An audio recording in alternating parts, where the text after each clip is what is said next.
The courtroom was already thick with tension long before Manny Pacquiao walked in. The air felt heavy, as if everyone inside could sense something was about to explode. Lawyers whispered nervously. Reporters shuffled for position, raising their cameras like hunters waiting for a target. Even the security guards stood unusually stiff, glancing at each other as though unsure of what they were about to witness. On the elevated bench at the front of the room sat Judge Roland Hayes, known citywide for his short temper, sharp tongue, and an ego larger than his robe. He tapped his gavel against the desk, not to bring order, but to remind everyone that he was in charge. His eyes scanned the courtroom like a king surveying peasants. Every expression he wore said one thing loudly: "I own this room." He leaned back in his chair, adjusting the expensive golden pen that hung from his pocket as though it were a medal of authority. The clerks scrambled at the slightest movement of his hand, terrified of being the next one he would publicly humiliate. Lawyers avoided eye contact. No one wanted to breathe wrong. The judge enjoyed it. Power made him feel taller. Just then, the door at the back of the courtroom opened. A hush fell over the room. Walking in was Manny Pacquiao. No entourage. No cameras following him. No dramatic entrance. Just a simple jacket, calm steps, and a face that carried years of discipline, humility, and storms weathered silently. But the judge didn't see that. He didn't recognize the quiet strength. All he saw was a man walking in without a suit, without a display of wealth, and without fear, and to him, that was enough reason to mock. "Well, well," Judge Hayes said loudly, leaning forward with a smirk. "Look who finally decided to show up. The boxer." Some people shifted in their seats. Others frowned. A few reporters raised their eyebrows. They expected professionalism today, maybe even fairness. But the judge had other plans. And he wanted to make those plans clear from the start. "You're in my courtroom now," he continued, pointing his gavel directly at Manny. "And in here, fame means nothing. Muscles mean nothing. Your little titles mean nothing. I decide everything." Manny simply nodded, hands folded in front of him. No reaction. No glare. No ego. His quietness irritated the judge even more. Judge Hayes flipped through the case papers dramatically, making sure everyone was watching him and not the man standing before him. "I have reviewed the charges," he declared, his voice echoing off the wooden walls. "And I must say, I'm disappointed. I expected someone like you to at least pretend to respect the law." A few people gasped at the disrespect. Someone whispered, "Is he really talking to Manny like that?" Another replied quietly, "He has no idea who he's dealing with." The judge continued, fully enjoying the performance. "You think your money and your glory give you special treatment? You think you can walk into my courtroom and expect leniency? Not today." He lifted the paper high in the air like it was a sentence carved in stone. "In fact, I believe a lesson is in order." Every neck in the courtroom turned toward him. Even the silent security guards tensed. Judge Hayes slammed the gavel. "I am issuing a financial penalty against you, to the amount of $10 million. Gasps rippled across the room like a wave. A lawyer dropped his pen. A reporter's camera slipped from her hand. The entire courtroom froze in disbelief. Everyone expected Manny to explode, to argue, to defend himself. But he didn't. He didn't flinch. He didn't blink. He didn't even shift his weight. He simply folded his hands calmly, lifted his eyes toward the judge. And what he said next would silence the entire courtroom. The Central District Court hadn't seen this much noise in years. Even before the hearing began, the hallways were overflowing with reporters, photographers, clerks carrying piles of documents, and lawyers rushing from office to office with tight expressions on their faces. Something felt different today. Everyone sensed it, though no one could describe it. The air carried a thick, restless energy, the kind that usually arrives just before a storm. Inside courtroom 3B, rows of wooden benches were already filled. Conversations echoed in every corner. "Do you think this will be open to the public?" one journalist whispered. Another replied, "With this judge? He loves attention. He'll want a full room." At the front of the room, the court staff hurried around like bees trapped in a box. Their movements were sharp, quick, and nervous. Papers shuffled. Microphones were adjusted. The stenographer wiped her palms on her skirt, already anxious before the session even started. No one wanted to make a mistake today, not with him presiding. The double doors behind the bench swung open. Judge Roland Hayes entered like a celebrity stepping onto a red carpet. His robe flowed dramatically as he walked, the embroidered gold lines shining under the lights. He knew they shined. He made sure they shined. As he approached the bench, he didn't simply sit. He lowered himself slowly, deliberately, so every eye in the room followed him. His expression was a permanent smirk, the kind worn by someone who believes the world exists for his convenience. He slapped a stack of documents onto the desk and looked around, scanning the courtroom with the same attitude a landlord might use while inspecting property he owned. "Let's make this quick," he muttered, though the hearing hadn't even begun. His voice carried authority, cold, sharp, and heavy. Staff members straightened instantly, as if electricity ran through the room. "Clerk," he barked. "Yes, Your Honor. You're late. I've been here for—" "I don't care," he snapped. "Next time, stand where I can see you." The clerk lowered his head, humiliated. A couple of lawyers exchanged glances, their expressions saying what they dared not speak aloud. Everyone knew Judge Hayes thrived on fear. Respect meant nothing to him unless it came packaged with intimidation. He adjusted his robe again, tugging the gold-threaded collar so it sat perfectly. He tapped his golden pen against the desk, slow, loud, intentional. The pen itself was ridiculous, expensive, flashy, unnecessary. But he displayed it proudly, as if it certified him as a higher life form. "Where is the defendant?" the judge demanded sharply. A nervous hush swept across the room. Cameras lifted. Everyone anticipated some dramatic entrance, some show of wealth or fame. But what they got was the opposite. The courtroom doors opened gently. No security guards. No loud footsteps. No entourage. Just one man walking in quietly. Manny Pacquiao. He wore a simple gray jacket, a plain blue shirt, and dark jeans, outfit choices so humble that some people double-checked to confirm it was actually him. He didn't try to hide, didn't try to show off. He simply walked with a stillness that absorbed the tension in the room rather than react to it. Reporters leaned forward. "That's him. He came alone. No bodyguards. No lawyers." Even the clerk at the side table paused mid-step. Manny walked calmly to the designated area. His posture was relaxed, his eyes kind, almost soft. He wasn't here to intimidate. He wasn't here to argue. He wasn't even here to impress. He stood the way only someone at peace with himself can stand. But to Judge Hayes, that peace looked like disrespect. The judge narrowed his eyes, tapping his golden pen faster. "Interesting," he said loudly, making sure the room heard him. "The boxer arrives without a suit, without a tie, without any sense of courtroom etiquette." Manny didn't respond. He simply offered a polite nod. The judge scoffed. "Is this supposed to be modesty, or are you trying to play the hero?" The room went silent. A few people stiffened, shocked at the judge's tone.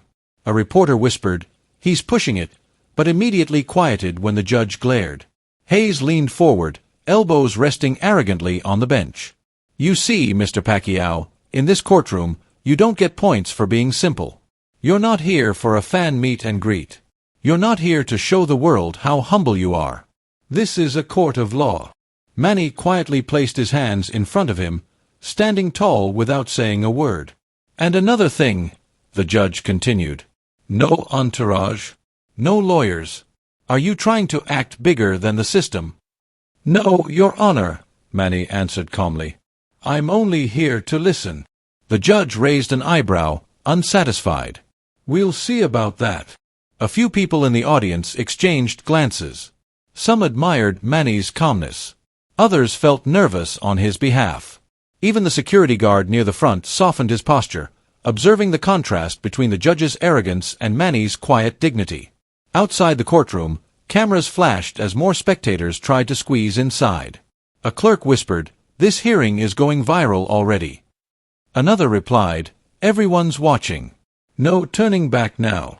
Inside, the judge lifted his gavel slowly, savoring the moment.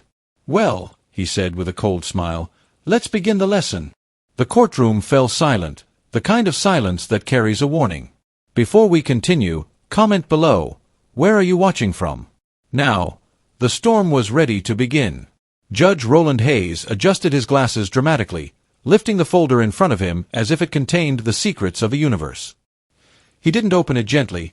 He snapped it open, flipped through the first few pages with loud, theatrical swipes, and exhaled deeply so the whole courtroom would hear him. "Let's begin," he said, his voice dripping with exaggerated authority. He held the papers high, pretending to read them line by line. But anyone watching closely would see the truth. He wasn't reading. He was performing. "This case," he announced, "is a perfect example of what happens when people forget their place in society." A murmur rippled through the courtroom. Manny Pacquiao stood silently, hands folded, eyes lowered with respect. Never fear, never irritation, only quiet discipline. The judge continued flipping pages with unnecessary force. "According to these documents," he said dramatically, "Mr. Pacquiao believes he can bend the law to his convenience. He thinks fame puts him above accountability." One of the lawyers sitting behind Manny frowned. "That's not what the file says at all," he whispered to his colleague. But the judge didn't care. He wasn't after truth. He was after a moment. Hayes turned his gaze directly at Manny, eyes narrow with arrogance. "You think being a boxer makes you some kind of champion everywhere you go?" Manny lifted his head slowly. "I don't think that at all, Your Honor," he said politely. "I'm just here to hear the charges fairly." "Fairly?" the judge repeated mockingly. "Fairness is earned, not demanded. And people like you," he waved a dismissive hand, "usually come here expecting special treatment because they've been cheered for a few years." A few people in the audience gasped softly. A reporter muttered, "He's going too far." Judge Hayes smirked, enjoying the discomfort he was creating. "You know what your problem is, Mr. Pacquiao? You've been praised so much that you've forgotten you're just another man. Overrated. Overhyped. A product of the crowd's foolish love." Manny remained still. His silence wasn't weakness, it was strength, the kind that doesn't need to shout to be seen. The judge leaned back, folding his arms. "You walk in here with your simple jacket, as if humility is a shield that protects you. But let me be very clear, this courtroom is not impressed." Manny breathed softly. "I'm not here to impress anyone, Your Honor." "Exactly!" the judge snapped, slamming the papers down. "That attitude." He pointed at Manny with the golden pen. "That's the arrogance I'm talking about. Your whole life, you've used money to build an empire. And now you think money can buy you innocence too." "No, Your Honor," Manny replied gently. "Money cannot buy truth." The judge blinked. The quiet confidence in Manny's tone irritated him more than any insult could have. "Enough," Hayes barked. "You stand there pretending to be noble, but underneath it all, you're the same as every other famous person. Entitled. Privileged. Thinking the world owes you something." As he spoke, a few people in the audience shifted uncomfortably. Some whispered nervously. Others stared at Manny with sympathy, but not pity. His calmness was too strong to pity. Judge Hayes grabbed the folder again and began flipping through it even more aggressively. "I've seen your type for years. Athletes, actors, politicians, all believing they deserve special treatment because people clap for them." He slammed the folder shut so loudly that the sound echoed like a punch. "Mr. Pacquiao," he declared, "this courtroom does not cater to celebrities. And I will make an example out of you." A chill swept the room. Reporters leaned in. The clerk lowered her head. Security guards stiffened. Everyone felt the shift. The judge reached for his gavel slowly, very slowly, milking every second of suspense. He looked Manny straight in the eye. "You want fairness." He gave a cold, hateful smile. "Here it is." He slammed the gavel down. "Mr. Pacquiao, I am issuing a financial penalty against you, to the amount of $10 million. Gasps erupted from every corner. A lawyer clutched his chest. Two reporters shouted, "10 what?" One man in the back dropped his phone. Several people covered their mouths, unable to hide their shock. And from the judge's side, two clerks exchanged sneaky smiles, as if they were waiting for this spectacle. One even gave a quiet, disbelieving laugh. The judge lifted his chin proudly. That should teach you. Maybe now you'll understand that money doesn't buy everything. The courtroom exploded with whispers. He can't be serious. This is insane. Does the judge even have the authority for that? This is going to be national news. But in the middle of the chaos, Manny Pacquiao did not move. He didn't argue. He didn't panic. He didn't raise his voice.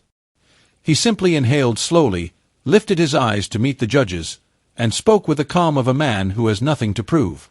"Your Honor," he said softly, "money cannot measure truth, and it cannot measure character."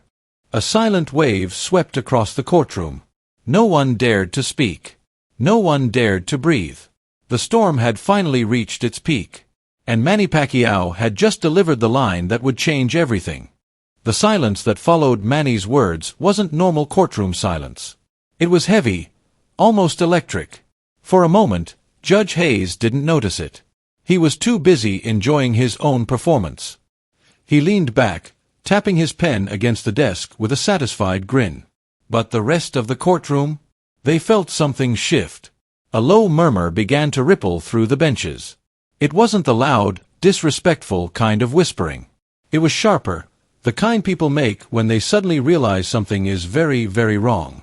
One lawyer in the second row nudged his colleague. "Did he really just fine him 10 million? Another replied, "Does the judge even know who he's talking to?" The bailiff, who just minutes ago was standing tall and unbothered, slowly turned his head toward Manny, eyebrows knitting with recognition. A clerk at the far side dropped her pen. It clattered loudly on the ground, echoing across the room, yet nobody dared to move or pick it up. She stood slowly, almost in disbelief. "That's Manny Pacquiao," she whispered, voice trembling. Her co-worker blinked. "Well, yeah, the boxer." "No," she cut him off. "Not just a boxer. That's a senator. A national hero. A diplomat. A man who's done more charity than this entire courtroom combined." Now the ripple turned into a wave. Before anyone could react, one of the reporters in the back lifted his camera with shaking hands. "That judge is in trouble," he muttered under his breath. The buzz grew louder. Footsteps shuffled. People leaned forward. The tension had completely flipped. The authority the judge used to dominate the room was suddenly leaking away like air from a punctured balloon. Judge Hayes finally sensed something was off. He looked up, frown deepening. "What are you people whispering about?" he snapped. But nobody answered. They were all staring at Manny, the calm man standing with his hands folded, eyes soft, posture humble, yet presence stronger than anyone in that room. The judge cleared his throat and tried again. "Clerk, read the next charge." But the clerk wasn't even at her desk anymore. She was standing, shaking her head, staring at Manny like she had just realized she was witnessing something historic. "Your Honor," she began softly. "What?" the judge barked. "That man isn't who you think he is." The judge scoffed. "He's an athlete who thinks rules don't apply to him." "No, sir," she interrupted, her voice steadier now. "That's Senator Manny Pacquiao, ambassador to multiple humanitarian campaigns, a member of international peace councils, someone who has donated millions to poverty relief, someone who has built schools, hospitals, homes." The room went dead silent again. Judge Hayes' face drained of color. He turned slowly toward Manny, the arrogance trembling under pressure. What did you say your full name was?" Manny didn't speak. He didn't need to. His silence said more than words ever could. Then the doors at the back of the courtroom creaked. Everyone turned. Footsteps, strong, coordinated, purposeful, echoed as several individuals entered the courtroom. They weren't loud, they weren't in a rush, but they moved with such authority that everyone instantly stepped aside. Two men in dark suits. One woman with a folder marked with a government seal. And behind them, another official wearing an identification badge that reflected under the lights. The judge swallowed hard. The officials walked straight past the lawyers, past the spectators, past the stunned clerks. right up to Manny. The lead official bowed his head respectfully. "Senator Pacquiao," he said clearly, loud enough for everyone to hear, "we apologize for the delay. We came as soon as we were informed of the situation." A collective gasp moved through the courtroom. The judge's jaw dropped. He looked as though someone had yanked the ground out from under him. Reporters scrambled for their cameras. Lawyers straightened in their seats. Even the bailiff, who thought he had seen everything, took a small, nervous step back. Manny nodded politely to the officials, still keeping his eyes low, still showing humility even when the entire room was bending toward him. The official continued, turning slightly toward the judge's desk. "We were told there was a misunderstanding in this hearing," he said, voice steady but sharp. "A very serious one." The judge tried to speak, but no sound came out. People stared at him, waiting for the moment the entire courtroom would see exactly how badly he had misjudged the man standing before him. And in the center of it all, Manny remained still, calm, respectful, unmoving, the eye of a storm that had only just begun. Because the real reveal was only seconds away. The officials who entered the courtroom didn't hesitate. They walked with purpose, not toward the judge, not toward the clerks, but straight to Manny Pacquiao, forming a respectful semicircle around him. Every camera in the room started recording. One of the officials, a tall man in a navy suit, gently handed Manny a folder. The seal on the cover gleamed under the fluorescent lights. National Justice Reform Council, Senatorial Oversight Division. A murmur erupted in the gallery. Judge Hayes blinked rapidly, his arrogance crumbling like dust. The woman holding another file stepped forward and turned directly toward the judge. "Your Honor," she said, her tone firm but controlled, "we apologize for the interruption. But this hearing should never have proceeded the way it did." The judge stiffened. What is the meaning of this?" The official didn't raise her voice. She didn't need to. The authority in her words carried enough force to silence the room. "Senator Manny Pacquiao," she said, gesturing to the calm, quiet man standing beside her, "is here on behalf of the national government. He is leading an audit of this district, including the judges, the facilities, and the overall fairness of this court." The judge looked like he had swallowed a stone. Gasps shot across the benches. Even the lawyers looked stunned. The male official opened the folder, pulled out several sheets, and placed them on the judge's desk. "These," he said, tapping the papers, "are the official documents of his assignment, signed by the Senate Ethics Committee, the Department of Justice, and the Administrative Oversight Board." The judge scanned the pages with trembling hands. His eyes widened. "Senator," he whispered, voice barely audible. Another official nodded. "Yes." "Senator Manny Pacquiao, humanitarian, legislator, member of the National Oversight Committee, and one of the primary contributors to the Justice Reform Initiative." The judge's face went pale. The clerk who had recognized Manny earlier covered her mouth, staring with wide eyes. Lawyers exchanged horrified looks. Reporters leaned forward like they were witnessing history. But Manny remained the same, calm, gentle, humble. He didn't smile. He didn't gloat. He simply watched the unraveling with quiet patience, as though he had already forgiven everyone who underestimated him. The woman official continued, "Senator Pacquiao is responsible for reviewing the budget allocation to this district, including—" She paused, letting the words hang in the air. "The funding for your courtroom, Judge Hayes." A stunned silence. Judge Hayes froze in place. He looked like every bone in his body had turned to ice. You're the one who—" He pointed weakly toward the renovation proposal sitting on his desk. "The improvement fund, the modernization plan, the salary adjustments, all of that was from—" Manny nodded once, softly. "Yes, Your Honor," he said, his voice calm and warm. "I came here today to help strengthen this courtroom, not to challenge it." Whispers exploded through the benches. Legally trained men and women, people who thought they had seen every twist the justice system could offer, now stared at Manny Pacquiao as if seeing him for the first time. The judge stumbled backward, almost tripping over his own chair. You mean the fine?" His voice cracked. "That $10 million. I issued that to someone who funds our—" The official stepped forward again. Someone who funds, reviews, and reports directly to federal oversight. Yes, sir. The judge's jaw fell open. A heavy, suffocating silence filled the room. Manny finally stepped closer, not aggressively, not triumphantly, but gently. His presence alone steadied the air. "Your Honor," he said softly, "I didn't come here expecting special treatment. I didn't want recognition. I came quietly because I wanted to see the real state of things. The real behavior. How people are treated when they have no title, no influence, no protection." The judge swallowed hard.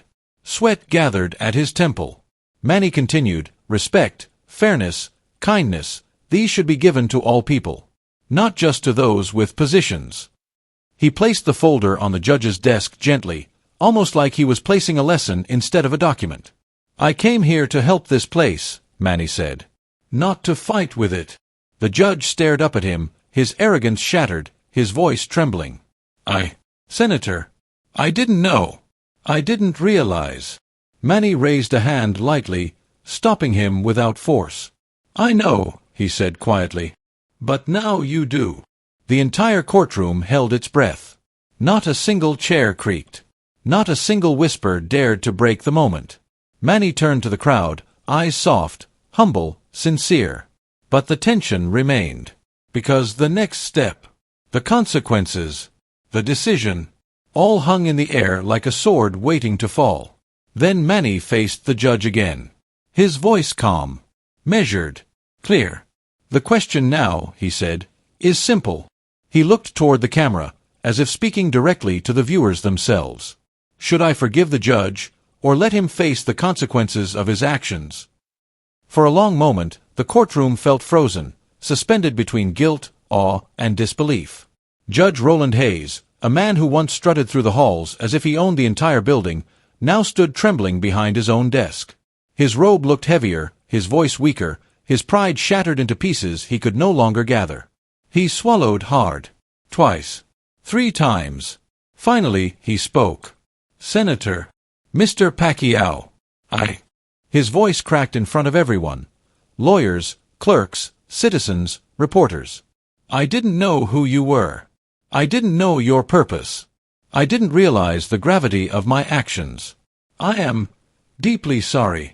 The words escaped him slowly, like they were pushed out by shame itself. The courtroom stayed silent, watching, waiting, almost holding its breath. Even the people who had laughed earlier kept their heads bowed now. Respect didn't have to be forced.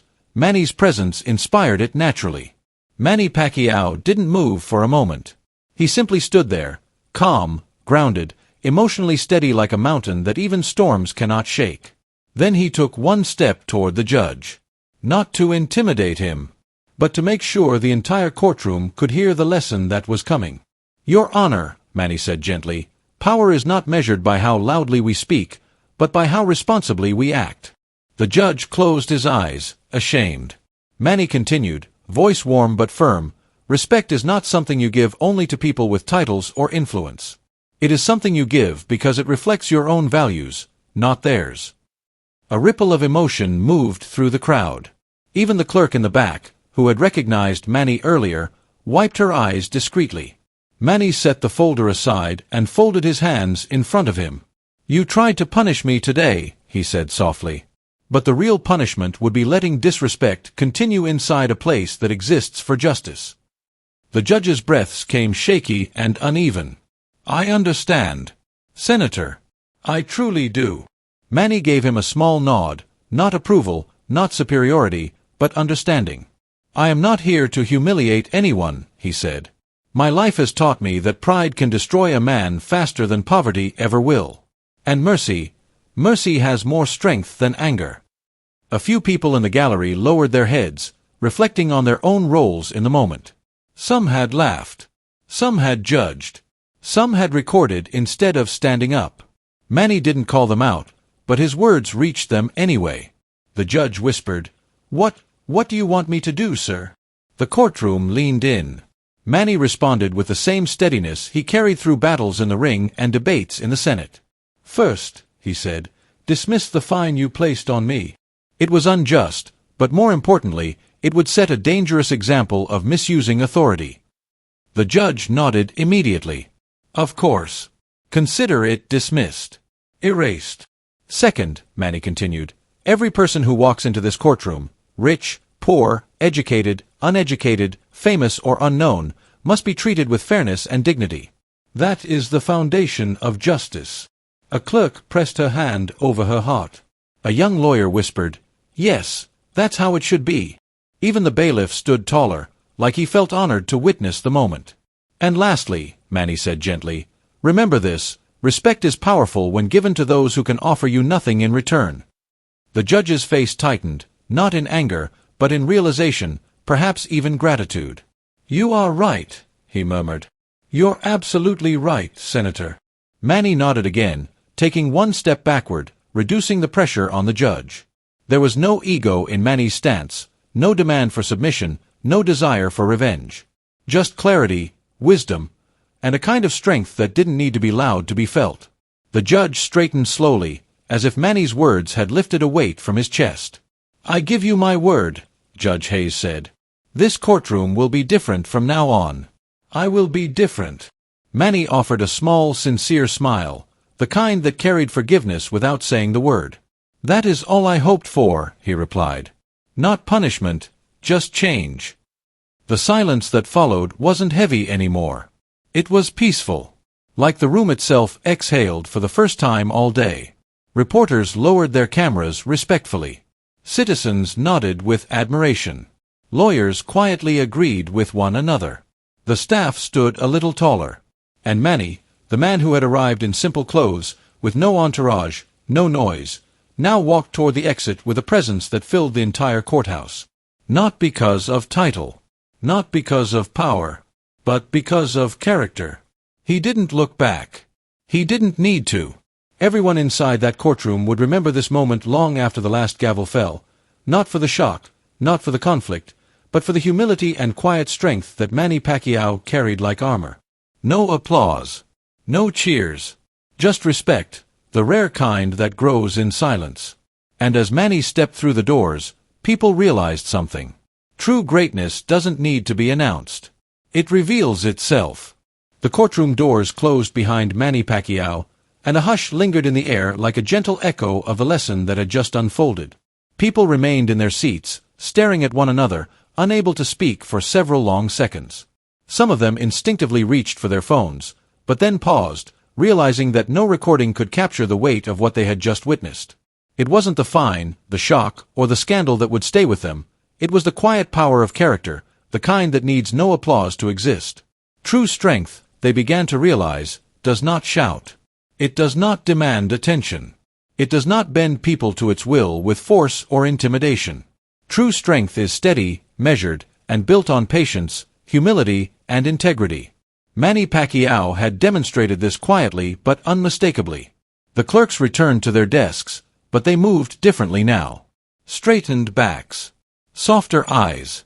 Even the most hardened staff members whispered to each other about the lesson they had just seen, that respect and humility hold more power than wealth, fame, or authority ever could. Judge Roland Hayes sat frozen behind his bench, hands gripping the edge like it was a lifeline. His mind replayed every moment of the day, the insults, the arrogance, the rushed judgment, and contrasted them with Manny's calm, measured responses. For the first time in years, he felt the weight of genuine humility pressing down on him. There was no room for ego here. Only self-reflection. He leaned back in his chair and closed his eyes. I have been blind, he muttered under his breath. For decades, he had believed authority and power alone could command respect. Now, he understood that respect is earned through character, not demanded through fear.